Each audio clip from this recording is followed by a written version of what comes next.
welcome to another episode of Shooting the Shit with Rachael and Neal Youngs. We're talking all things real estate photography business growth, mindset, and getting it done. Here come your favorite true entrepreneurs, Rachael and Neal Youngs, shooting the shit.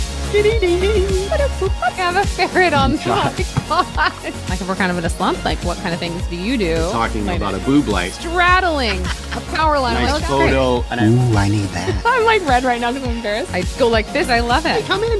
Sure, use your podcast voice. Over here, I'm pitting out. Drone's like flipping to the ground. That's a great callback. Chit-chatting. Is that what you call that? Hey! Rach, who do you love? HD Photo Hub. Today's episode is brought to you by HD Photo Hub. The platform real estate photographers trust. And so do we, because Rach and I both use it on a daily basis. Check it out. Check it out. Well, hello, Rachel. Well, hello, Neal. A pleasure to see you. I guess it's time to start the podcast. Oh, we should do that. Yeah. Hey, guys. Hey, guys, we're going to talk about gear. All the gears, the ins and outs, all the details about gear for headshots today, because we got some feedback that we'd like to hear more about it. So we're going to do that. Yeah. This is my favorite subject. I have to tell you that like gear is so fun for me to talk about, Neal. She doesn't care. She gets the gear and then she forgets what it is. Like, She just uses it, which is good though. I You know what I don't mean? care. I'm like, Yeah. what do I need that's going to get the job done? Someone tells me, I go buy it. And I'm like, perfect. It works great. I don't care about the specs. I don't care about the names or what they do. I just want it to work. And yeah, that's my mindset around gear. So Well, that's good. It's I love gear, so I get caught up in it, and you can get too caught up in gear, and you can be upgrading every year and just wasting money that way. It's better just get your gear. If it works, forget about it at that point. But I do get when you got a new thing that you haven't done before, you want to know, and there's a lot to figure out. So we'll help with that. But once you get your gear, then you can forget about it for a while until you get a problem or you hear about some solution you wish you had, and you can just stick with it for a while. So we'll help you with that though. yeah. And we have some pretty affordable options for you, so it won't completely break the bank. I've kind of piecemealed mine together. I did invest in a little bit more expensive Nanlite, but we'll talk about that in a bit. I have to tell you, I was walking through Target today trying to find a birthday present for a friend, and I was talking to my assistant, Casey, and I told her that we were going to talk about gear for headshots today on the podcast, and she edits our podcast. So she listened to she edited the one with Tony and Alex, and she goes, oh, you're going to love this podcast. She goes, I know how bored you are with gear. She goes, it was so funny because I just saw your eyes gloss over when Tony and Alex started talking about gear. And like, you said nothing. I was like, yeah, I have nothing to add. I'm like, can't I just do it on my iPhone? Like, oh, good stuff. Good stuff. Oh, that's funny. So, all right, well, let's dive in. First off, let's talk a little bit about headshots and why, if you're not doing headshots currently in your real estate photography business, Yeah. this is an area that can help carry you through slow season. It can also help introduce you to more brokers. It just diversifies you a little bit better and helps you meet more people. So I have seen a huge increase in the amount of headshots I've been doing in the last like 3 to 4 months, just because I'm talking about it more, I'm advertising it more, and I'm excited because we're going into slow season and like I actually have time to do these now. So it's a good skill to have. Every broker needs a new headshot. Most of them are outdated. And sometimes you'll get just one-off random people that are like, oh, I'm in organization or I'm a lawyer. Can you do my headshot? It's like, yeah. Yeah. So having that skill is awesome. And it's really not that hard. You just need to learn the basics. So just to start off, Neal and I have created a course for how to do headshots. It's everything from lighting, gear, setting up for headshots, working with the clients. What else, Neal? Marketing. Yeah, the marketing pack, all that stuff to help you out from scratch. If you never did it before, everything you need to get going. We'll walk you through everything, really. Where to shoot, what technically you should be shooting, settings and all that kind of stuff. Where not to shoot, things to avoid, things to keep in mind for, coaching whoever you're taking pictures of, all that stuff. Yeah, it's fantastic. Oh, and editing in Lightroom and Photoshop, and then delivering the images as well. So, and how to do all that. It's beefy. There's a link in the description if you would like to diversify your portfolio. Check it out. Check it out. Check All it right, out. cool. Okay. So, yeah, I do want to say that, like anything, you can get really expensive with gear, but you don't have to with headshots. The gear I started with back in the early 2000s at the time cost me money, but you could, and it did beautiful portraits, but I could go buy that same camera. It would still work today. You go buy one used, and it would probably be like $200 to buy the camera and another $200 to buy the lens. And you could start with natural light, and that would be what you needed. And you could get going like that with just a few $100s. So don't feel that you have to buy everything, and you don't have to buy everything to start. Start with the basics. If you don't have a camera, get a camera. If you don't have a portrait lens, get something that'll work for a portrait lens, and then just get practicing and start there and add things as you find that you need them. You don't have to get everything thousands of dollars all at once either. Yeah, Okay. totally. And I mean, most of us already have a camera. So the camera Right. you're using for real estate photography is perfect for portraits. You just need a different lens. Yeah. And as far as that goes, really the only concern you're going to have with a camera is that it has a decent amount of megapixels. And if you're using it for real estate, probably it does, but you want something that at least has 10 megapixels. And pretty much every camera in the last 10 years has that. So it's not something super critical. But I did originally when I was in LA, I was doing headshots, and I had a beautiful professional Nikon camera at the time that was a used camera that used to be their pro sports camera. But in order back then, the technology for digital was still like so new that for the year that camera was made, it was only 4 megapixel. Oh And my. yeah, and 4 megapixel, but the image was still beautiful and it would still print well. And you would have no issue with the print if you printed it up for headshot size, like an 8x10 or something like that for professional use or business cards. There'd be no problem. But the problem with it was that technically on paper, 4 megapixel looked like, oh, this is probably a garbage camera. So I had to actually trade that camera to get a 10 megapixel camera at the time. That's how long ago it was that I started doing that crap. Wow.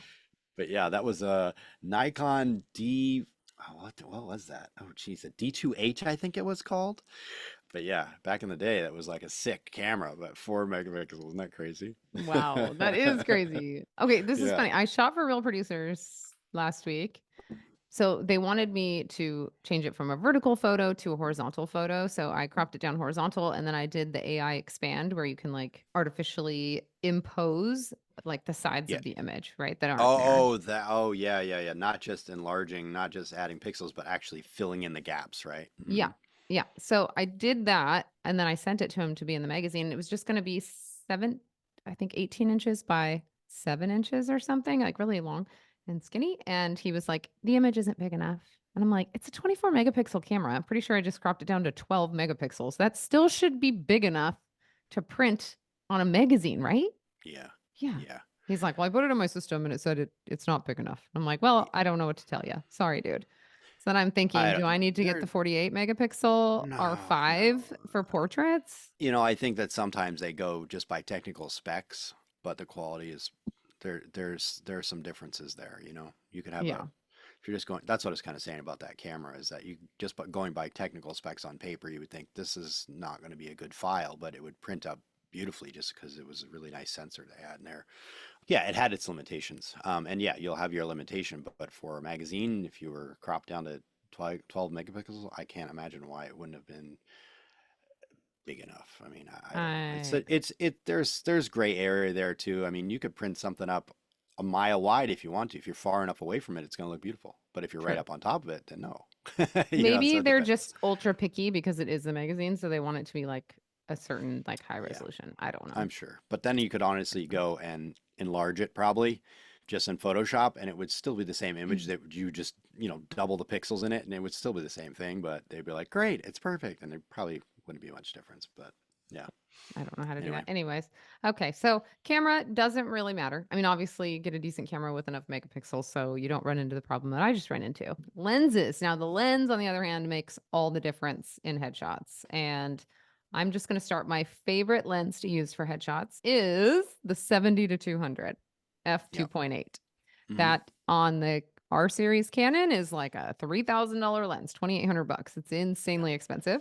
They do have Tamron versions for a lot cheaper. You can use an adapter. They're the older Canon, the L series lenses is cheaper as well. So there are other options besides just going like full blown name brand with that one. But that lens for lifestyle photos, any kind of portraits of my kids, headshots is just the compression that it offers. I mean, it's just amazing. If you can get back far enough. That's the other thing. Like you have to have kind of a large space because 70 millimeters to 200 is pretty zoomed in. So Yeah. And it's something to consider too. If you're going to be shooting in a smaller space, if you have a studio but it's not very big, 70 millimeters might be a little limiting for you. So you might be better off with a 50 millimeter. yeah. And the other good news about a 50 millimeter, you can get a prime, which is just a fixed lens that doesn't zoom. You just have to use your feet to zoom in and zoom out. Is there usually you can get like a 1.8 version of those, which are really good, perfectly good for portraits, and they're the more affordable way to get into some nice blurred background or bokeh. I And think Neil, I think that lens is only like 125 bucks for the yeah, 1.8. there, It's cheap there's a for Nikon Canon, and Canon. there's a Canon that's 125 bucks. If you're shooting Sony, I just saw it used for like 200 bucks on like KH, and KH is a super great resource to go look for used gear to save some money. You don't need to go buy the new one. They show you the quality, the shape that it's in with, they grade it like a E is like good and E plus is like really good, or like new is like you can't even tell the difference, and you're going to save a bunch of money on lenses or even cameras from there. And I've bought from them a tons of time and they do a really good job. And so Hmm.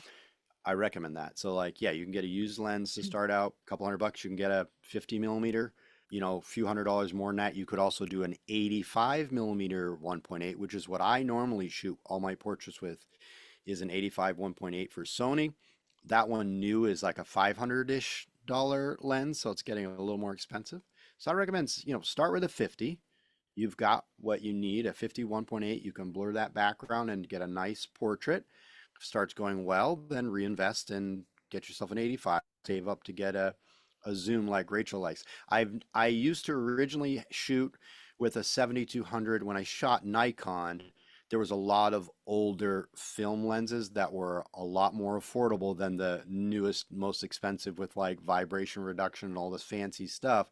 You could still get the old film ones. Like I used to shoot with I think it was an 80 to 200D, which was a 2.8, and it had that great zoom to 200 at 2.8. If you could zoom in all the way at 200 or like 160 at 2.8, you would get a beautiful portrait. And the compression that Rachel likes is kind of like enlarges the background behind them, and it just looks dreamy. But that back in the day was only like a $400 lens. I don't know what they would be now because I haven't shot Nikon in so long, but look into it. There might be some used options you can get, but you don't have to go the zoom route. You can definitely do a fixed focal range to save some money to start. Yeah. And one other lens too that I always have I always have 3 lenses in my bag for real Mm, estate and for portraits. So I have yep. my 15 to 35 for real estate. I have my 70 to 200 for zoom in shots or Mhm. portraits, lifestyle photos. And then I have my 24 to 70 2.8. And that one is a good crossover lens for doing interior detail shots or mid-range Mhm. shots. And also great for portraits. So if you're in a kind of tighter environment where you don't have a lot of room to back up, that 24 to 70 is going to give you a lot of versatility. And it's great for portrait shoots too, like lifestyle photos, or if you're going to shoot your kids or whatever, it's a good one to have in your bag. Yeah, and I have a similar lens that I always have too. I have the Tamron, the off-brand for my Mm. Sony. It's a Tamron 28 to 75 2.8, so it's not quite as wide. But yes, if you go all the way up to 75 millimeters and you shoot at 2.8, you'll still get nice blurred backgrounds. And so it does a good job. That's my backup. If I don't have my 85, I'll use that. Or if it's a tighter space where I can't get away with the 85, which doesn't usually happen, but once in a while it's a tight space, then I can use that, cut back to like 60 millimeter or 50 millimeter at 2.8 and still get the job done. And you Yeah. don't always have to shoot at the shallowest depth of field for a nice portrait either. You can shoot at 4, you can shoot at 5, 6, but if you want the blurred background, you're going to want to be shooting at 2.8 or 2 or 1.8 or 1.2, Yeah. whatever you can get away with if you really like that blurred background look. My rule of thumb, so if I'm shooting out in the wild, like not on a solid backdrop, I'm Mm. usually shooting a headshot at 2.8. And that's just, and I'm zooming in as far as I can just to give that nice blurred backdrop or background, the bokeh. Mm. But if I'm in a studio setting and I have my backdrop up, I'm shooting usually like f3.2 to 4 because sometimes they want you to cut them out and put them on a white backdrop. And if they've got blurred edges, like if their eyes are in focus, but the back of their hair or the back of their shoulders are blurred out, it's hard to cut them out in Photoshop. So Yeah. it's easier if they're tack sharp, like all the way through in the depth. Yeah. Yeah, and there's no point if you're shooting on that white background. There's really you don't need that shallow depth Right. field anyway, so you might as well play it safe and go a little wider on the depth field. Yeah, shoot at f4 or f5, something, whatever you can do, and totally. And some people like that because they like more detail throughout the frame than just the eyes being in focus. And if you're on at 85, shooting at 1.8 or 1.4 or 1.2 or something like that, you really are going to start to have a very shallow depth of field where the eyes will be in focus. Hopefully, if you nailed the focus on the eyes will be obviously the most important thing in focus, and then the ears will be out of focus. They'll be starting to be Yeah. soft. Yeah. I started with the 50. I don't know where I saw this. I may be on like some YouTube channel or something, but they were like, I challenge you to shoot with just a 50 millimeter for a whole day. And I was like, oh, that's a fun challenge because you get used to, because it's a prime lens, right? A prime lens just means that it doesn't zoom in and out. So it's fixed. You only have 50 millimeters. So it kind of challenges you to learn how to shoot with that and compose your shots. And yeah, it's fun. Anyways, Yeah. okay, moving on to lights and modifiers. Now, this is probably my favorite part of gear is lighting. I can kind of nerd out on lighting with you a little bit. Oh, but good. I don't know all the specs. Okay. Let's so. nerd out together. Yeah. It was so funny. One of our students that went through the course, he messaged me and he's like, Rachel, what is the light that you're using? You don't explain it in the course. And I was like, oh, I need to add that in. And I was like, yeah. And then I had to like go look it up because I don't even know what it's called. Like go to Amazon. I have no idea. Yeah. I don't know. Yeah, we both have our cheat sheets up. I have a list of, I got to update it, but I started making a list of what my gear is Mhm. just for like if I ever need to like add it to insurance or something like that, and or even for these purposes, I can just go in Amazon and see, oh, where's my gear that I've bought, and just look like, oh yeah, that's what the tripod is I like, or yeah, that's the light stand I like. I know you forget after once you use them for a while, you kind of like, wait, what is it called again? Yeah. Yeah. One thing I'm going to say about lighting is, I mean, I have 6, 7, 8 different lights now. I just keep collecting them. Mm-hmm. And I started out with really cheap little soft boxes off Amazon. They were like, I don't know, 18 inches by 20 inches or something. Just little rectangle white soft box, a single light that looked like a spiral, like Edison bulb thing that you'd screw in. It came with 2 little stands, and I think it was like $75, maybe $100. And Yeah. that was great in the very beginning. But it honestly, like now that I look back, like was not cutting it.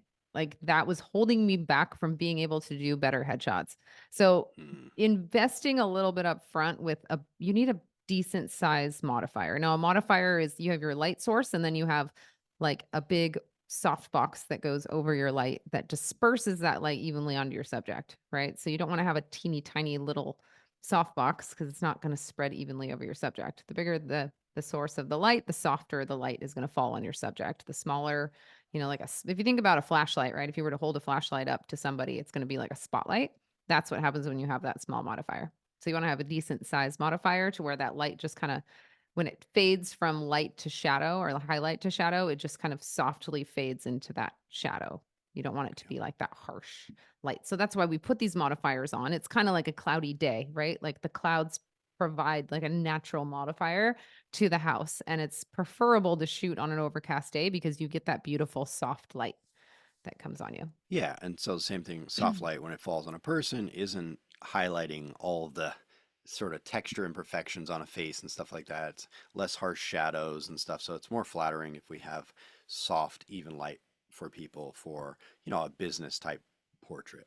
And yeah, and so the cheapest light, we should say before we start talk about the gear for light, the cheapest light you can use is what's there, which is, if you got nice window light somewhere, that's going to cost you nothing. You just got to be there at the right time of day where you got the nice light coming through there. But outside of that, you're doing 2 choices of lighting. Basically, you've got continuous light or you've got flash or strobe kind of light as well. Mhm. So you can go either route really, and there are pluses and minuses to both sides of it. And, you can have, and I'm going to, for anybody watching the YouTube, I got a little like this is the old Nikon a flash that I used to use all the time, and I think I got it used for like $100, and it just runs on AA batteries. You can use those with triggers to shoot through some kind of modifier, or you can get some kind of a continuous light that would shoot through some kind of modifier. And yeah, let's talk about you now. And Rachel, just recently, I started out doing flash originally. I only got into continuous when I needed video stuff. Hmm. Rachel kind of, I think Rachel started with continuous first, and now she's like just been playing around with some flash stuff recently too, right? Yeah. So I started out doing newborn photography, and I didn't want to be like flashing my babies when they were trying to sleep. I just felt like that was going to wake them up. Mm, So that's why I started with constant lights, and I've just never switched. Like I've never mm, had to until recently. When I went to Nashville to do the Distinguished Gentleman shoot, it was like 38 men, and we had to do a group shot, and then we did individual headshots. And the guy that shot it with me, we used his lighting kit, and he had flashes, and he had a 600. I think he had the 8600, and that thing pumped out so much power. We had a 3 light setup, but 2 lights on the front of them, and it was plenty to light the whole group. And that was kind of a wake up call to me. I was like, okay, I wouldn't have been able to do this shoot with constant lights. Like, it just doesn't put out enough power. Would have been right. really tough. Yeah. And then I love the look of the flash. Like, the skin tones are perfect. You don't even have to touch the skin tones when you use a flash, from what I've found. Whenever I have that photographer, she quit. She retired. My newborn and maternity photographer, who I used to go up to her studio and we'd Mm, trade. Like, she'd take pictures of me for my business on her backdrop in her studio, and I would take pictures of her space and of her. yeah. She closed up shop. Oh Yeah, no. got out of her studio. She's just spending time with family. Like, she was an award-winning maternity Oh and newborn photographer. wow. She was so good. I was Oh. shocked when she quit, but she's been talking about like burnout and stuff for a long time. Get So I her think she gear. just, Just go buy all her gear, I Rachel. should have asked her. No, she's still doing some, like she has Okay, a okay. studio in her garage. So I need to call her because I need more photos, but she always shot me with flash. But she had like the Mm, 5 foot round modifier thing for newborns that was just butter. I mean, every photo looked good every time. And I was like, I need that, but it's massive. Like, there's no way I'm mm. going to be bringing that to someone's house and setting it up. It's going to take up literally the whole living room. So, Yeah. anyways, I've kind of like seen what flash can do, and I like how much control you have and how much more power you can have to it, because there's been many times where I've gotten on site and I've been like, oh, I need more power with Yeah. continuous. But Yeah. on the other hand, like if you are looking to do agent intros with your agents and get them on camera, constant lights, like Neil was saying, are good for video and portraits. So Yeah. if I had to start over again today and I was a real estate photographer not doing headshots, I would start probably with constants. Now, if you're a real estate photographer and you're currently doing flambient, you already have a flash in your bag, Right. and that can be hooked onto a modifier, and you can blast that off. I mean, it's the same Yeah. concept that you use it for your Yeah. shoot for work. So, You're already good to go. Yeah. yeah. So yeah, if you've already got a flash, you know what to do there. If you don't have a flash, you're going to decide between the continuous and the flash. And yeah, the one of the other benefits of continuous is just an ease of use, that you turn on that light and what you see is what you get. Hmm. And with a flash, it's not that way. You have to take the photo, the flash goes, then you review the photo on your camera and go, oh, maybe that's too bright, or maybe that's not bright enough, move the flash around. Whereas, you just turn on the continuous, it's very easy to work with. So that's one of the trade-offs there. And then the other is the output. Yeah, there in our studio, even we have a lot of daylight that comes in there and it's really bright. Certain times of the day, if you turn on our continuous video lights, they do nothing. They're not filling anything unless it's literally an inch from the subject's face, and then Hmm. you start to see it. But if you have to back it off, it really isn't kicking in any light. And we've got, and they're more and more powerful, the continuous lights, and are going to continue to get more and more powerful and more affordable. Hmm. There's always been powerful ones they used for, movies and stuff like that, but they cost a fortune. And sometimes they were hot lights, not LEDs. And so anyway, the LED technology is coming along. The other downside to some of the cheaper LED stuff is the color accuracy is not always as good. Like Rachel's saying, when you get that flash, usually that color accuracy is really nice. Hmm. So, you might have to spend a little bit more money on some LED stuff that has good color and good output, but you can do that. So the lights that I use for when I'm using continuous, I have a bunch. I have a Godox 200. I have a Amaran is a good brand. I use an Amaran, what is it called? I gotta use my cheat sheet. Hold on a sec. It's the 200X, and it's like a $300 for one light, which isn't horrible, and it's a nice continuous light. It's got a decent amount of output that works pretty well. And it's the X is also a bicolor, so you could add a little bit warmth to it, or you can go a regular daylight temperature. So it gives you some flexibility for if you wanted like a warm backlight with one of them, and then maybe another one for a main light. That's a good way to go for a couple $100. And when I use flash, I'm using my 8200 flash, which is what I use for real estate. So you could go that route as well, and that's like a $300 flash as well. If you wanted to go cheaper, they've got the regular AAA battery strobes as well, and you can get away with one of those for like $100. So Yeah, just to I've give you used those for headshots before. mm, Once upon a time, I thought it would be cool to try those, and so I did for a headshot gig, and it worked. I just never did it again. It's like that was yeah, hard.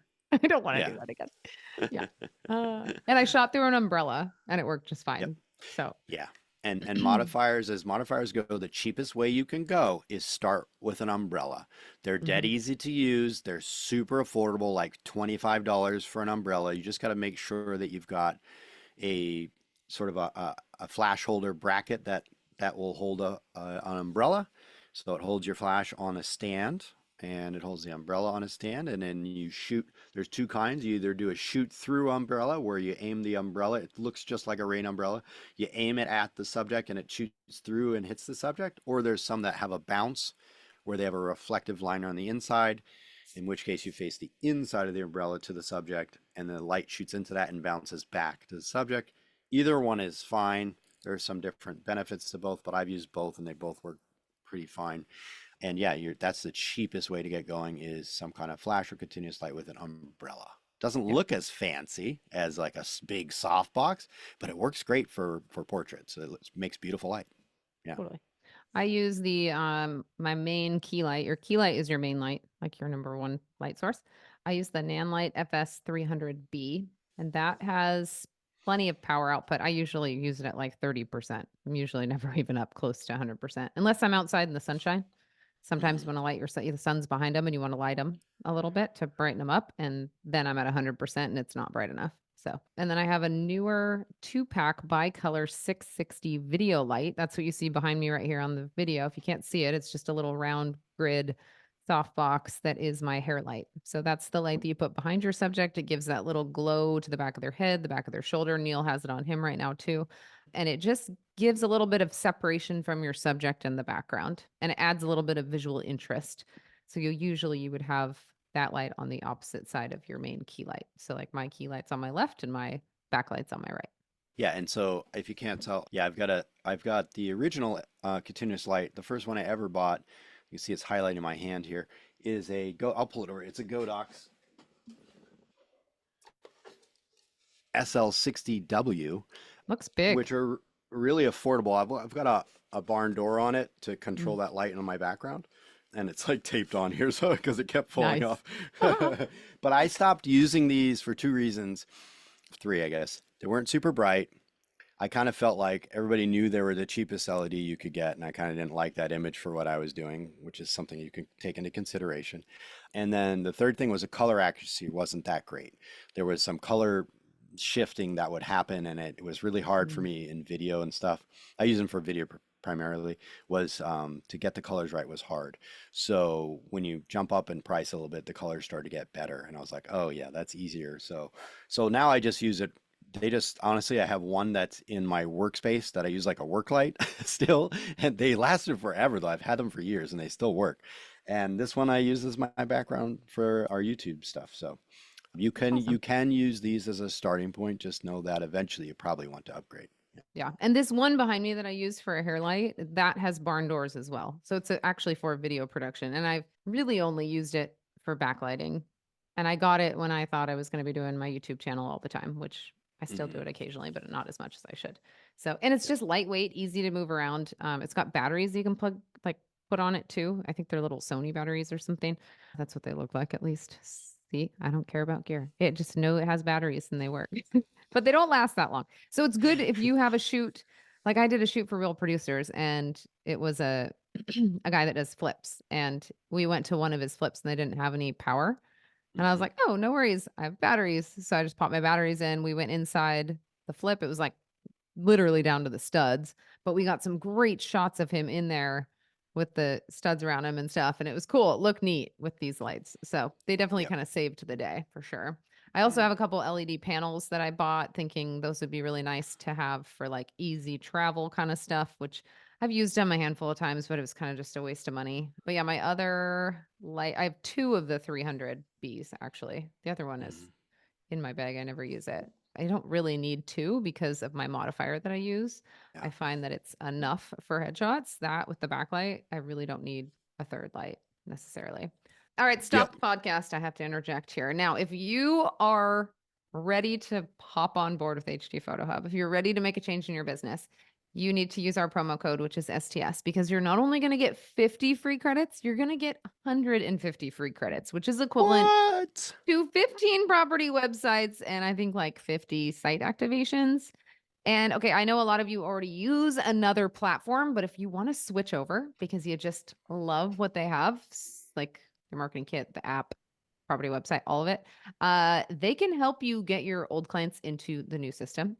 And they can make that seamless for you. They can help you set up your shopping cart. Like it can be a smooth transition and they give discounts and stuff for bringing you over. There's some good stuff. They're good people.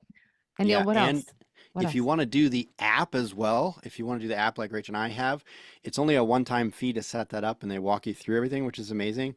If you mention our podcast, STS, they're going to give you 30% off, which is insane. Normally it's $1,000 with the discount. It's, you know, $600-700. And see, I told you I didn't know math, didn't I?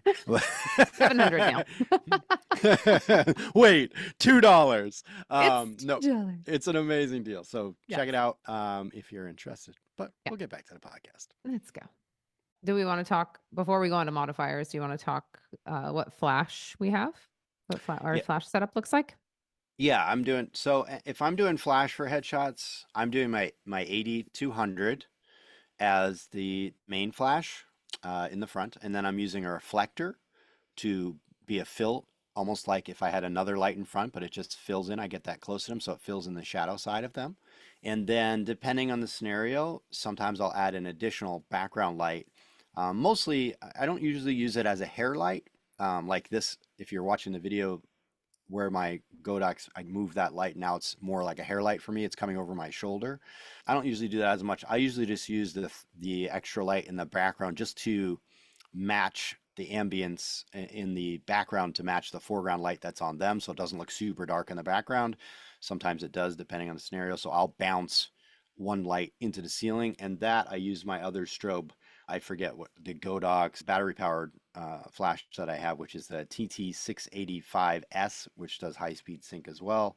My 8200 also does high speed sync. You might or might not care about high speed sync, but sometimes you need it if you want to shoot. When I shoot at 1.8 a lot of times, sometimes my flash is too powerful or certain scenario won't allow me to shoot at 1.8 because I need my shutter speed to be too fast, which won't sync with my camera. Max is usually 1/200th or 1/250th, but if I do the high speed sync, then I can shoot at like 1/2000th or whatever and still get my 2.8 and stuff. So it just allows me some flexibility if I need that. But you don't have to have high speed sync. For years, I never used high speed sync, and if I wasn't able to shoot at 1.8, it wasn't a big deal. I just shot at 2.8 or I just shot at f4.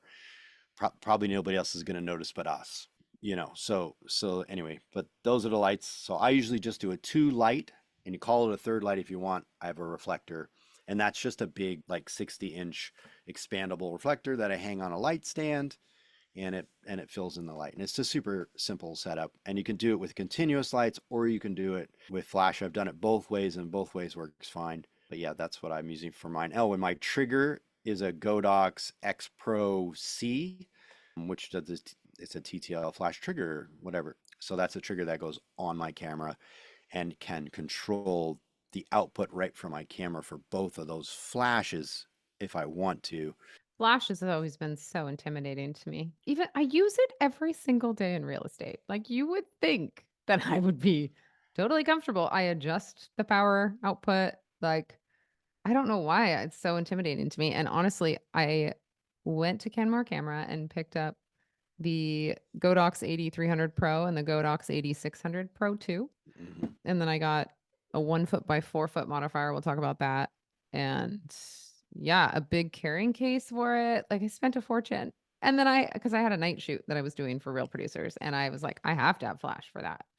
So I went out and bought all this gear, and I ended up only using the 300 Pro for it because I'm not even going to tell the story 'cause it's really stupid. I just made a dumb mistake. But Well, it is anyways, super complicated, actually. If it you really look at is. this Godox X Pro trigger does so much stuff. Like you could control a bunch of different lights, and from it you could like change the output for each and do these things. But there's so many modes and so many different screens that you can look at that trigger. It's super. Even because I only use one mode in the thing ever. But if Mhm. something gets bumped out of that mode, I look at it and go, "Oh Mm, crap! How do I get back to that mode?" I know. I know. Because I I don't do it very literally, often. yeah, the morning of the shoot for real producers, like I bought these lights like 2 days before. Yeah. And I like really don't know I mean, I know how to shoot and I know how to use lights. So that's not a problem. It's Yeah. just the dang trigger that is the problem. So I sat in this studio for about an hour watching YouTube videos trying to figure out how to use it. It took me forever to figure it out. Finally, I'm Yeah. like, okay, I have it dialed. And then I got on site and I couldn't get the second one to sync up. It was stuck on multi and I couldn't figure out how to get it to manual. I figured it out now. So I ended up only using one light, which was fine. It's all I needed. But oh my gosh, it was stressful. And of course, it's like I've never done a night shoot like that before either with flash. So, Mhm. and this is for the cover of the magazine. I didn't tell them that, but I nailed it. They turned out great. They were super happy. Yeah. Like they were so excited about them. And I'm like, oh, thank goodness that worked. But I struggled when I was shooting because there was no ambient light by the end. I mean, even bringing up I had to bring up the exposure enough to be able to even see the buildings behind them because it was like Mm. almost pitch black. Yep. And I mean, I was shooting at like 1/160 or like, yeah, 1/160. And Hmm. I was like, oh boy, 1/100 at times. I'm like, don't move, guys. Like, "Yee." So it worked. I ended up just raising the shadows in post, and that took care of most of it. But it got a Yeah. little sketchy because at first it was like twilight, and then it got darker and darker and darker. And they wanted to do more and more and more. And I'm like, how do you shoot when it's this dark? Yeah. Everything is pitch black. I need some ambient light here. We did find some steps with a house behind it, and they had like garden, like landscape lighting and like lights built into the steps. It looked really killer. Mm. I just lucked out. Yeah, you can You do know? some really fun stuff with strobes or flashes, you know. It's pretty cool. But yeah, there is a learning curve. You do have to figure stuff out. I used to when I first started with flashes, if you have more of a studio scenario and you don't need to go run around as much, you might like, and they probably have some newer versions that have batteries built in, but I started out using Alien Bees, which were very Oh, I remember popular for those. a time. Yeah, Hmm. I still have a couple. I rarely use them anymore just because you have to plug them in. And when I got like the Godox 600 or when I got my 8200, it was just easier. I already was using it. I didn't have to plug it in. But when I was plugging those in, they worked great. And what was nice about them was they're dead simple. They literally have a slider on the back, like full power, half power, quarter power, and it's Oh, like dead, see? yeah, That's what I need. dead Darn easy. trigger. And Okay, then the go ahead. Sorry. oh, I I want to was gonna interrupt you. say, and then the triggers that I use with those, there's a trigger that has a PC cable that just plugs into that Alien B and it just hangs off of it, and they're like $100 each, and they're dead simple too. They just have like a dial to change the channel you're on. You put one on top of your camera, make sure it's on the same channel as the one that's on the light, hit the test button, flash goes, you're good. It's like super easy. But if you want to change the output on the light, you just have to walk up to the light and change the output. So they work great. You can get like portable battery packs for those lights. I work with somebody in the studio who still uses those for his anything that's offsite. When he's in the studio, it's all crazy lights that I would never use because there's huge packs and everything. But he still uses those Alien Bs on site with the little battery pack, and they work great. And they have good output and stuff, and they're way easier to learn how to use, but they're not as small and compact and easy to travel with. Mm, So makes sense. Yeah. yeah. So Godox does have a new trigger that they just came out with. When I Mm. went to go buy all this, they were sold out of the one for Canon. So unfortunately, and that one's supposed to be really easy. You just plug it in and it syncs with everything automatically. It's supposed to be Uh, super user friendly and easy. So nice. I am spending the $90 to grab that. I just looked on Amazon because I was like, I have a shoot tomorrow. Maybe it'll get here by tomorrow. I have one on Friday too, a portrait shoot, and I have headshots tomorrow, but I can figure it out. I might just use my constants tomorrow because I'm too scared. I need to practice more. I just need Yeah. a little bit more time. I should bring them to my husband's house this weekend and make him sit for me. And I'll do Yeah, headshots with him. totally. What you That'd got be to fun. do is, I was trying to teach my father to use the triggers too. Hmm. But the problem is he wouldn't practice often enough. And so every time it was like, wait, what do I do again? Which one is Mm. it supposed? I'm like, go to the green screen, not the red screen. And then should have a little icon. You see the icon? You know, it's like very complicated. When you haven't seen it, it's like, what am I looking at?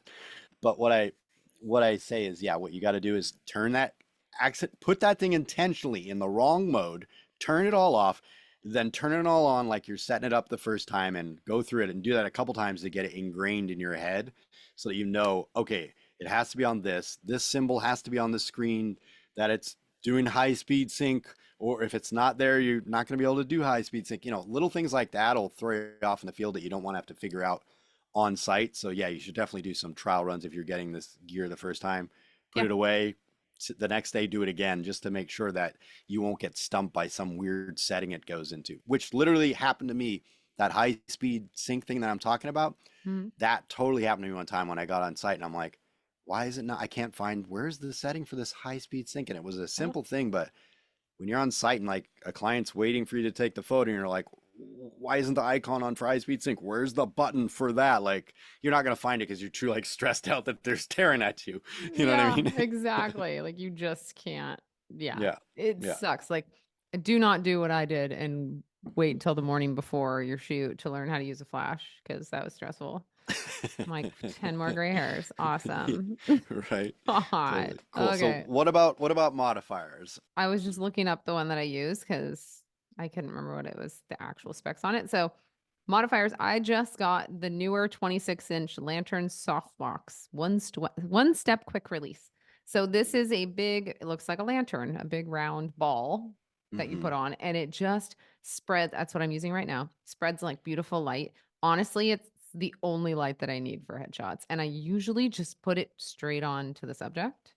Especially Mm-hmm. if it's a woman, I'm doing it straight on because that's beauty light. It's going to make her look great. If it's a Yeah. man, I'll turn it off to the side to give him a little bit more shadow. It's a little bit more Yeah. manly looking, in my opinion. Mm-hmm. But the nice thing about this lantern softbox is the one step quick release. Like you literally, it has a little bag that it comes in, it opens up. You put the bottom of it on the ground. Inside is a little bracket, like a little L bracket. Yep. You just push the lantern down, it puffs out, like makes a big ball, and you hook this little bar underneath that L bracket and you're done. And then you twist it right onto your light. And it's so easy. I've had Yeah. modifiers where like you got to set it up. You got to pop it open. You have to screw in the light and then you got to Velcro on the actual white modifier thing that goes in front. Or there's even some more complex ones where you have to put the little poles, like you're popping up a tent. Mm-hmm. You have to Oh like yeah, it's thread the poles ridiculous. through and they're They're, so hard to mess. Like, no. yeah. If for me, it's like, I need something that's quick, that's easy, that's not going to give me hassle on site because I don't have a lot of extra time to be messing with Yeah. this crap. So the lantern has been Exactly. amazing. And the bag for it's decent sized. It has a little handle on it. Just throw it over my shoulder and go. It's Yep. been great. Yeah, and that's basically what they did. They took like the biggest thing that you would love about an umbrella is it's just like opening an umbrella and you're done. Like, Yeah. so they've taken that more recently to a lot of these newer modifiers. I will say that when you look for a modifier, try to see how easy is it to set up because a lot of them are a nightmare and you don't want to, trust me, you think, well, I'll save $50. And it's like every time you set that up, you're going to be like, I wish I didn't save $50. Right. So the I'd be one like, I "Ah." use is similar. I use an Octabox for when I do my travel portrait stuff. And it's called a Westcott Rapid Box 36-inch. And it's a $200 modifier. I bought it on Amazon. I'm looking at it right now, $194. And it's the same idea where there's a little zipper on the side. All I do is reach inside and it's like an umbrella. You just don't see it because it's all covered up basically. But yeah, you just expand it and it pops open and that's it. I put it on the stand and I'm good. So that's why I got that Rapid Box. Westcott makes really nice stuff and it's great and it's durable and it doesn't fall apart. Is the other thing. You don't want a cheap one because it stinks when it breaks, you know. So I've had this for a couple of years, throw it in my bag all the time and it's been great and it's quality and it looks professional. So for $200, if you're only gonna have one main light, I think it's worth it to get a nice, you know, modifier that looks nice and works well and is easy to use. I imagine yours was probably a similar price. Do you know what it cost, Rach, yours? I think I paid 120, but I Oh, just found it great. on Amazon for 65. Like the Amazon Choice one is newer Oh, and wow. it's 65. I just found another one too that's how many inches? It's bigger. I think it's 33 inches versus 26. So Yeah. that And would the just kind only, of spread the light like further, like wider over more yeah. people. So if you had a group, that might be a better one to shoot a group with right now. Yeah, and then the only other kind of thing I'll say about our lantern versus like an octabox is the lantern is more like an umbrella where it's not as easy to control the light, which doesn't really matter for regular commercial business headshots where we just want even light. We just want to see them well. We don't need to get artsy fartsy with the lighting. That said, if you do want to do something with your video, maybe video production or more of a beauty portrait, you might want to be able to add a grid. In which case, the lantern, there's some modifiers that kind of control it, but not as well as if with an octabox or a softbox where you can add the grid. Like in Rachel's video right now, she's got a grid, which is just this honeycomb pattern that controls the light more so it goes in a more specific direction and doesn't just go everywhere. It Not a big also deal for headshots, but prevents lens flare. So like if your camera is facing towards the light, you want to direct that light straight on right, kind of at an right, angle towards the back of your subject and not, yeah. So that grid, that honeycomb helps to reduce the flare of the light coming into your lens. right. So if you had a two light setup and you wanted one of those to be behind them shooting over their shoulder, the grid would cut down on how much that light might sneak into your lens, basically. And if you had the lantern, you wouldn't be able to do that. Maybe you want one lantern and one softbox or one octabox or whatever. But umbrella, same deal. You can't really control. It's just they call an umbrella a hand grenade of light because it goes everywhere. But generally for a headshot, that's not a problem because I want light everywhere because I just Mm, want it to all look nice, evenly lit. So totally. something to consider. Yep. Okay. One thing we've been talking, you were talking a little bit about how some of your lights, it was hard to get the color right, like white balance, correct. So there is a gray card, which is something that I use when I do headshots. I use a custom white balance and I have them hold a gray card. A gray card is basically, it's like a neutral, is it, what's the percentage of gray? Oh no, my video keeps cutting out. Sorry. There we go.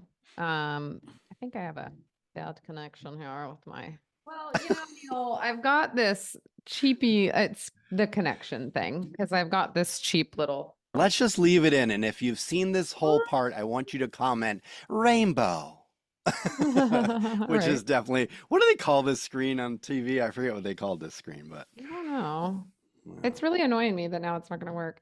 I paid good money for this video capture output HDMI thingy. Now we're talking about tech and stuff, and now it's all going to break on me. That's okay. mhm. Y'all can still hear me. Well, shoot, I can like kick my feet up, get We're, comfortable if you could see me now.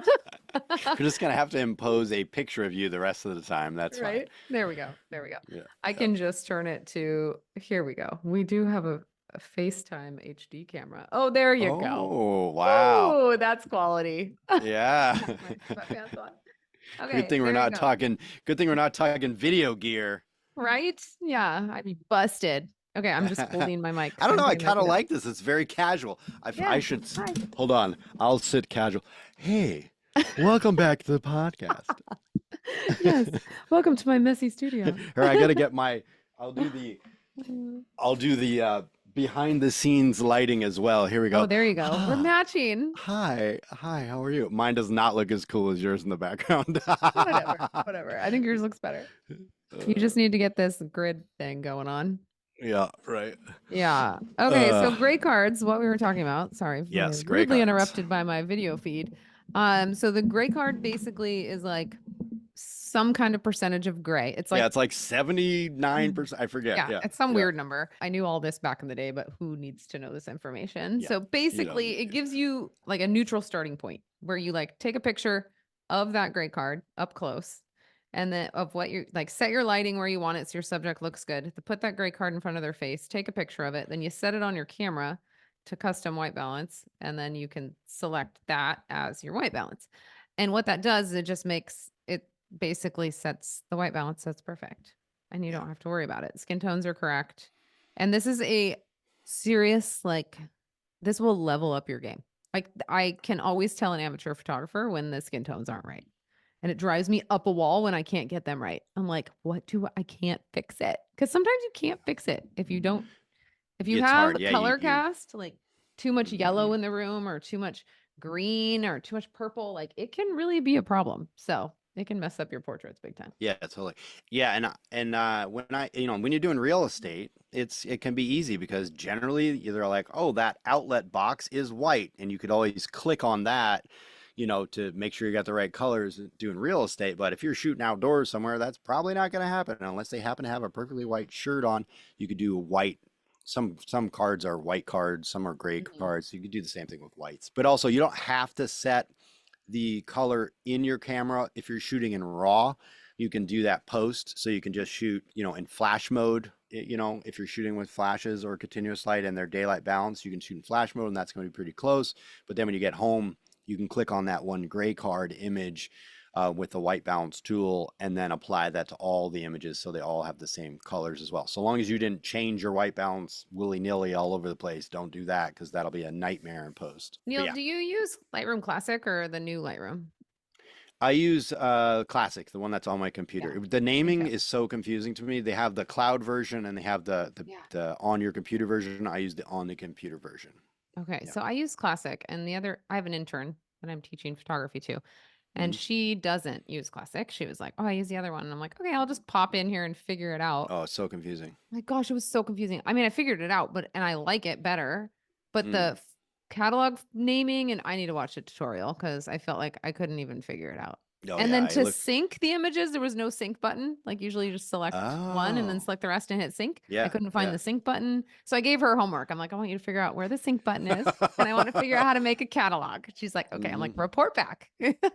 It's great. Yeah, So I don't know why they made them so different. It's I weird, know. I know. I'm like, just strange. Why wouldn't you why don't just you just one be keep it? on the cloud base and one be PC based and be the Yeah. same? I don't understand. I don't They're either. doubling their own work. It makes no sense. I don't get it. I mean, yeah, it doesn't make any sense, but Let's do an update. But wait. Oh, there yeah. is some added features in the cloud one that they don't have in the other one. So Mm. they've got like you can create bokeh and blur in the background and you can control how much and like what the depth of field is, but that was pretty cool. And then Oh you can yeah. remove objects like pretty easily. So you almost like if you wanted to go in and do touch up on skin, you could almost just do it with that. You wouldn't really need to bring them into Lightroom. And then they have all the presets too in there. So Mm. like the portrait preset and all that. So that was kind of cool. Okay, we touched on reflectors for a second, but a Mm. reflector is something that I used a lot when I first Mm. started doing portraits with families and stuff. And for headshots, I just liked the way it looked. I've kind of gotten away from them now just because I have more lights, but it was a very affordable way to just bounce a little bit of extra light onto the subject's face.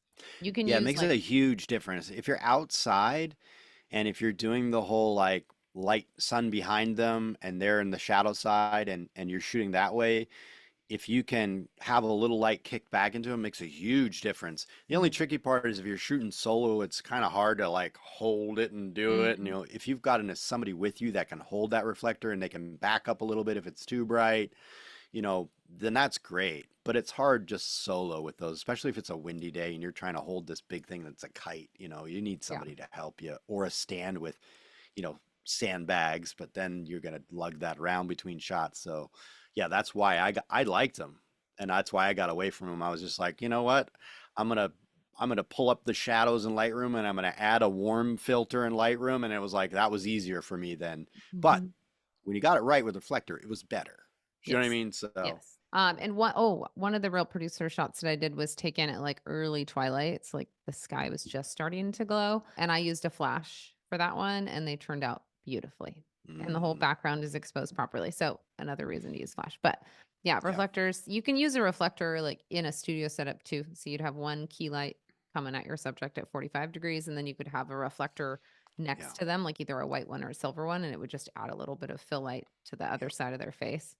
So there's creative ways that you can use reflectors. And if budget is your biggest concern, I think that flashes are going to be the cheapest way to get into it. If you're Mm, not getting the like 8200s, but you're just getting the regular like battery powered, like the speed regular lights. ones, the speed lights that go like can go on camera, but you can put them off camera with the trigger. Yeah. You can get a couple, get those for like $100 each. I That's have going to be the 2 cheapest that way I'm to get selling. into it. And they're Anybody pretty want them? versatile. Yeah. Yeah. Oh, you're going to sell? Yeah.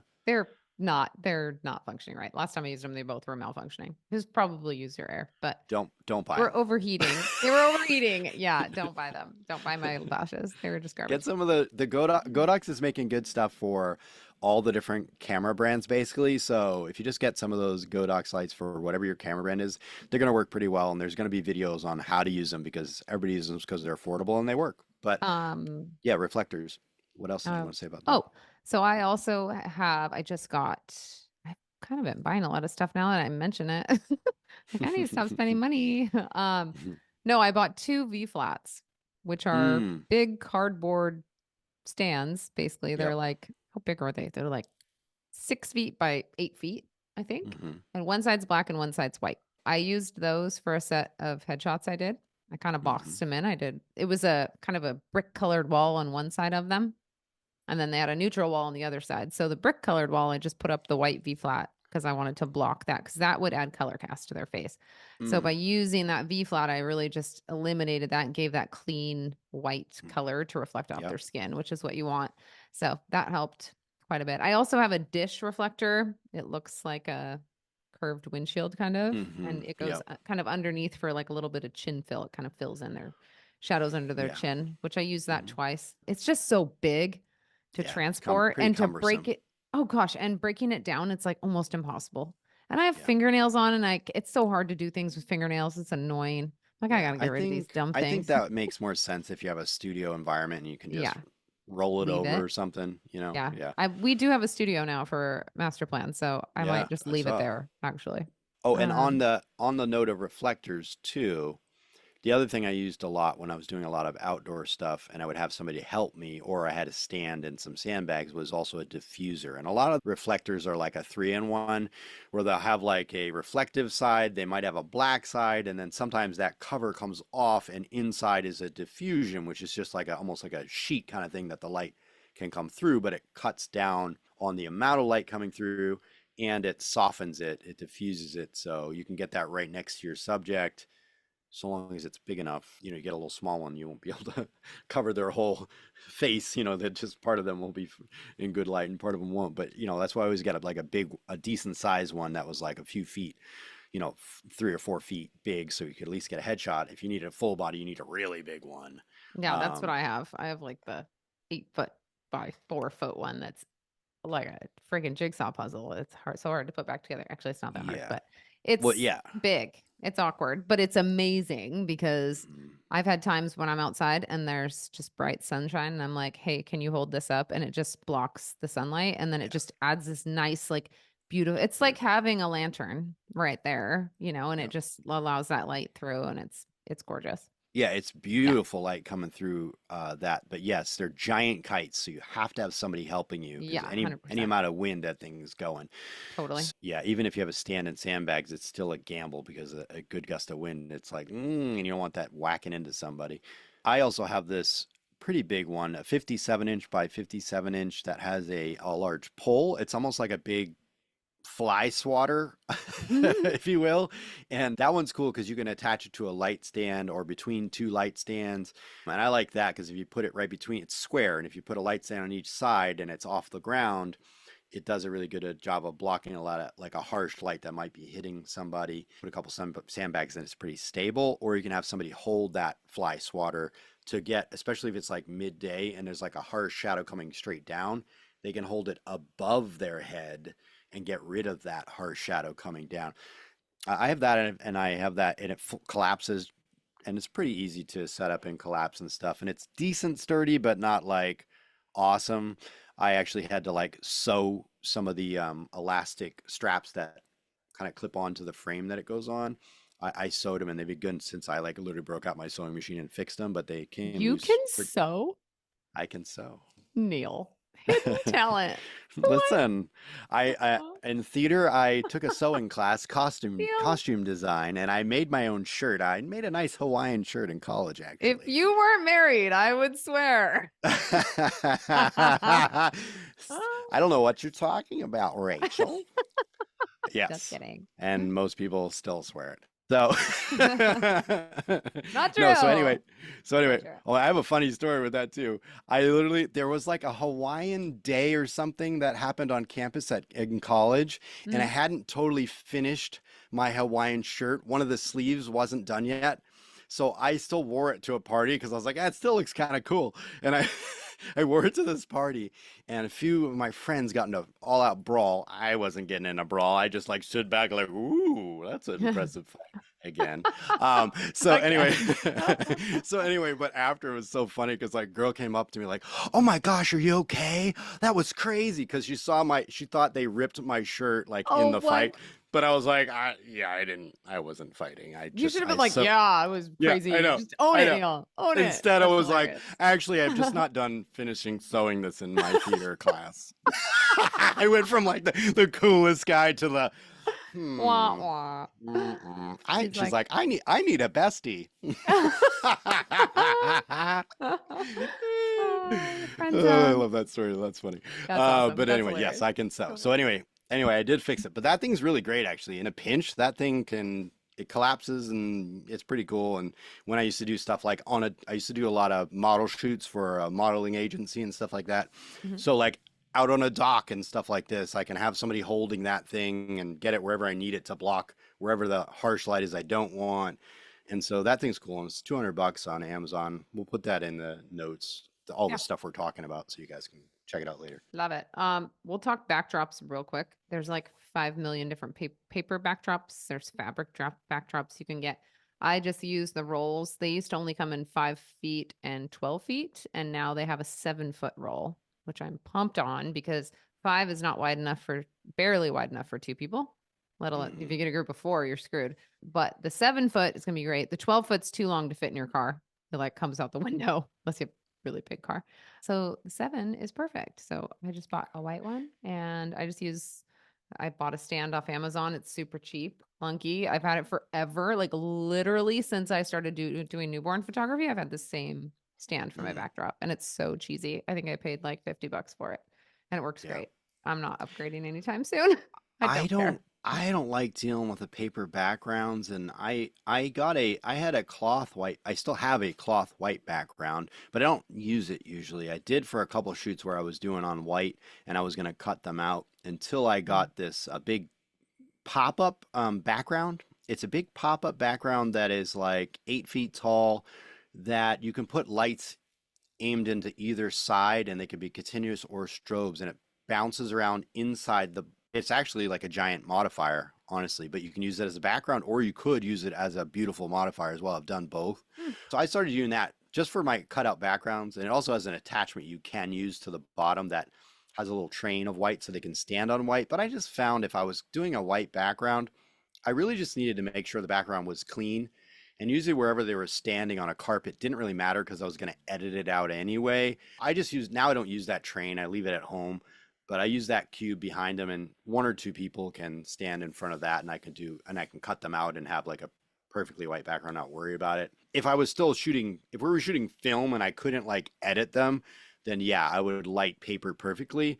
But since I'm going to use Photoshop, I found it so much easier to either just find a simple background that's good enough and just remove it, so long as it doesn't have some kind of color cast, or use the big pop-up thing.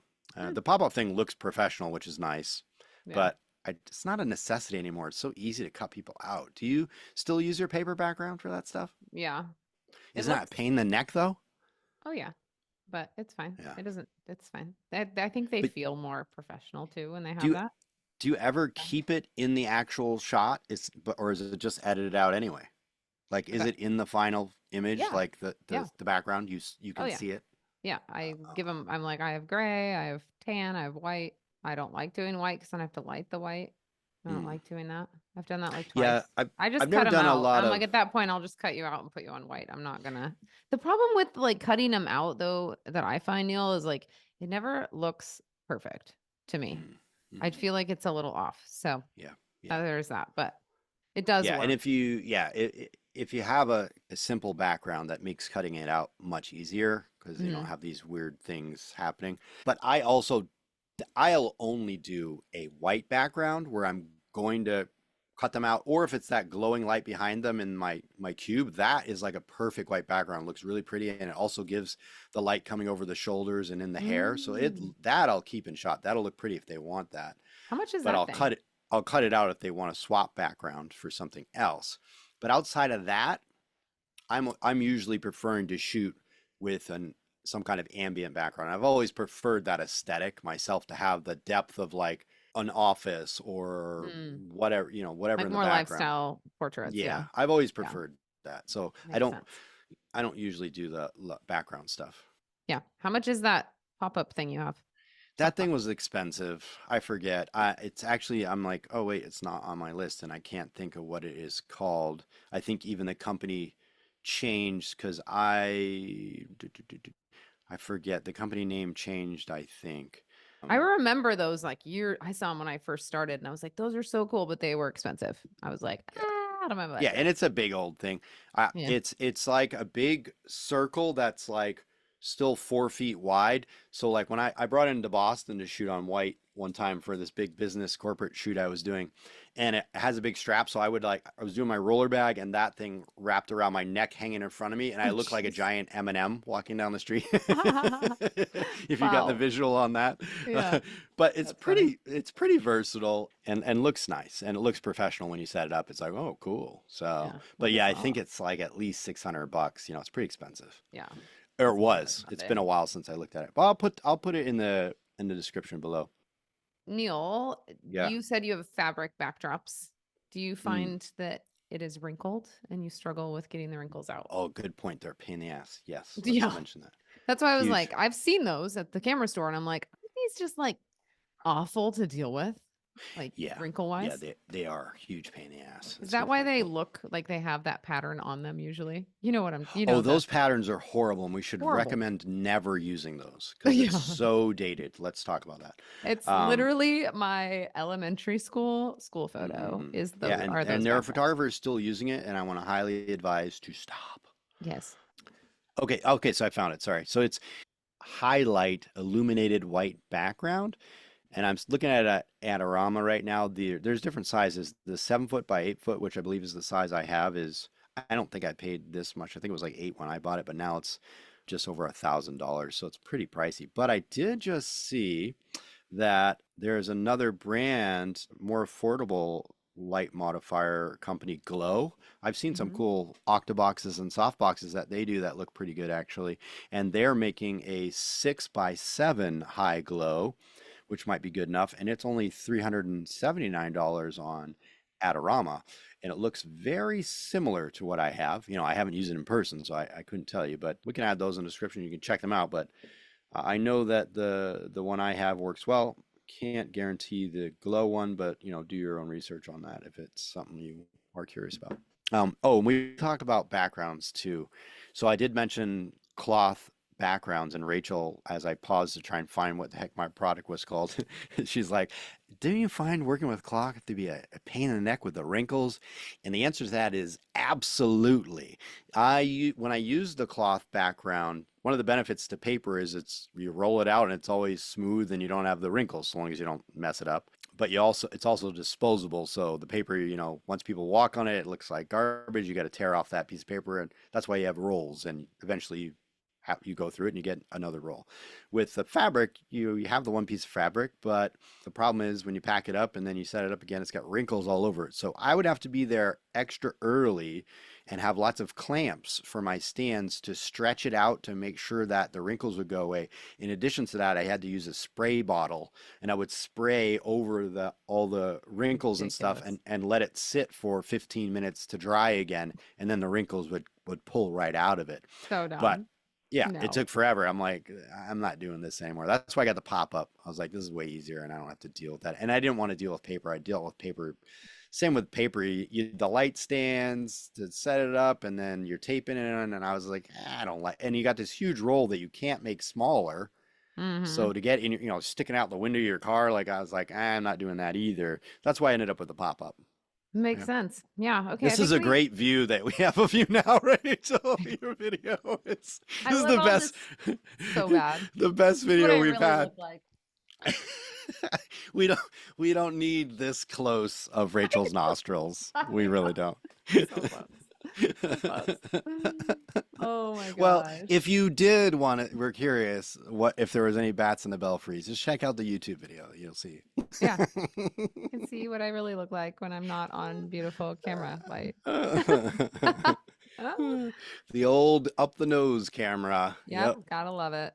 I love know. it. It's like my biggest pet peeve on Zoom That's funny. calls. I'm like, put your thing on a box. Like, there we go. Problem Oh, solved. Just needs that's to be what. raised. Yeah, Like, literally my computer I have inches. for that reason. I have it like elevated on some stuff. Yeah, that's Yeah, funny. well, That's a little technical better. That's a little difficulties. technical difficulties. Yes, yes, yes. Oh my goodness. All right. Well, Oh, light. I should say light stands too. You know, oh, light stands is something that's overlooked a lot of times. People think, oh, well, I'll just get this cheap light stand. And don't get the cheap light stands because they break or they don't support the weight of your light. And you don't want your light crashing to the ground in the middle of a shoot. A, hurt somebody else, or B, it's just embarrassing, or C, broke your light and now you can't even use it. So get a decent light stand. You might, if you're doing modifiers and you don't have anybody to watch your stuff and you're doing outdoor stuff, you might want sandbags too, a couple sandbags. You can get sandbags on Amazon and just literally buy some sand from Home Depot or some gravel from Home Depot and put them in the sandbags and bring those, leave them in your car. Whenever it's windy, just throw one on your stand so it doesn't topple on you. But the light stands that I use are from Adorama. out They're of cool. what? You can get a Adorama. Uh, I Neil's think you've going heard through of it. puberty. Welcome to puberty at 47. Adorama. Oh. Anyways, Adorama. yeah. Um, yeah, so the light stand, you got a song and dance out of that. Look at Let's that. see. The light stand I get is called a Flashpoint Pro Air cushioned heavy duty light stand. This one is $40, so it's not $10, but it won't just break after being put in your car 2 times. It's mostly metal, which is what I like about it. And I think this one is a 7 foot. Oh, yeah, 7 foot. So that's a good height. The other thing you want to think about is the height of your light stands. You don't want them too short because then you can't, if you got a tall person who's 6'4", your modifier might not be able to get high enough to light them properly.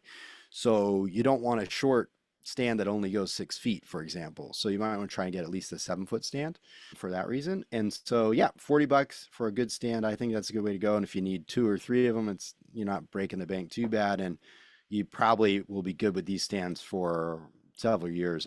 I the ones I have, I hadn't had to replace, whereas other cheap stands I bought in the past last me like 6 months and I had to buy another one. It's just annoying. So That's so great. I've had the same stands forever, and none of them have broke. who, Like what you got name brand? You didn't see the thing. A lot of newer. people buy on Amazon now, and there's a lot of Mm, brands that are just not good quality. You know what I okay, mean? I don't know. The one I have over here is newer. Yeah. If you buy something and That it's one's got, actually a nice one. That one's like metal. That's a yeah, good one. yeah. Some of If you them are got, like plastic, and they're if you're one of them, buying, when I lower it down, it kind of makes like a broken spring sound. So I think that one's on its last leg. yeah, I try to not bring that one on shoots. But yeah, I've had good luck with mine. But yeah, he's got a good point about making sure they're 7 feet, because I've had that happen. I get there and I'm like, it doesn't go up any higher. I'm like, really? yeah.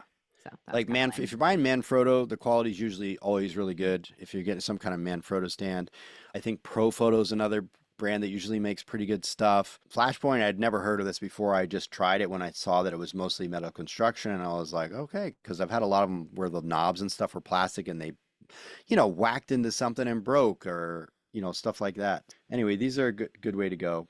Anyway, Awesome. don't go with the super cheap ones because they are mostly plastic. So these are air cushioned as well. So what air cushioned is, if you or somebody else who doesn't know about your gear goes to like loosen the knob to lower the light, like you Oh, have an assistant yes. helping you out, if it doesn't have air cushion, that will slam down and could potentially break your light. The air cushion, if you do that, it won't. It'll like slowly It bounces slide kind of. down. It'll stop it from crashing to the bottom. Just has some, has air in there that slows the fall basically. So, Oh, mine's like it, a spring system, and it like bounces when it goes yep. down. Same idea. Yeah, I Same had I concept. had one of those too, and it didn't last as long, and the spring inside broke at one point, so it like That's insides just kind of pooped out the bottom one day, and I was like, hmm. okay, There goes yeah, top. That's the yeah. one that's making a weird noise, is the springy one. The other Na- ones are just, they just fall. I just don't let people touch my gear. I love it when Yeah. clients are like, "Can I help you clean up?" And I'm Oh, like, yeah. "No, thank you. I got it. Mm, That's I you just think do we your got it. thing. I Well, got watch out. That spring is, I bet you that spring's going to poop out the bottom one of these days. I'm gonna laugh when it does. It's gonna make me think of you. I'll let you Yes. know. Be like, guess He's right. what? It pooped. It pooped out the It pooped out the bottom. spring. It's time All right. to call it a night. Good job, Neil. Very nice. Very nice. Did we cover Well, everything? That's all the gear they need? I think so. I mean, there's probably more. I mean, there's accessories and stuff that you could bring to headshot gigs, but we talk about all that in the course. So if you want to learn Yeah. more from I think that's yours the truly, majority. Mm-hmm. Rach and Yeah. Neal, Check out the course. yeah, we would love for you guys to hop in and check it out. Let us know what you think, Yeah. and getting on these headshots because And all this stuff that we're coming. talking about, you can see in the actual videos and be like, oh, now I get what the heck they were talking about on a Yeah. podcast. Exactly. All right. Well, if you want to follow us over on Instagram, our handle is shooting the shit with Rach and Neal. We're also on Facebook, same handle, I believe. And yeah, we'll see you If guys. you got questions, hit us up. Yeah. Oh, we're going to PMRE. Both of us will be there. So if you're there, we would love to meet you, all of our listeners. So come find us. Neil and I will Yeah. be farting around and just would love to meet all of you and catch up. Awesome. Sounds good. All right. Have a good See night. you on the next one, guys. Bye. Or at PMRE.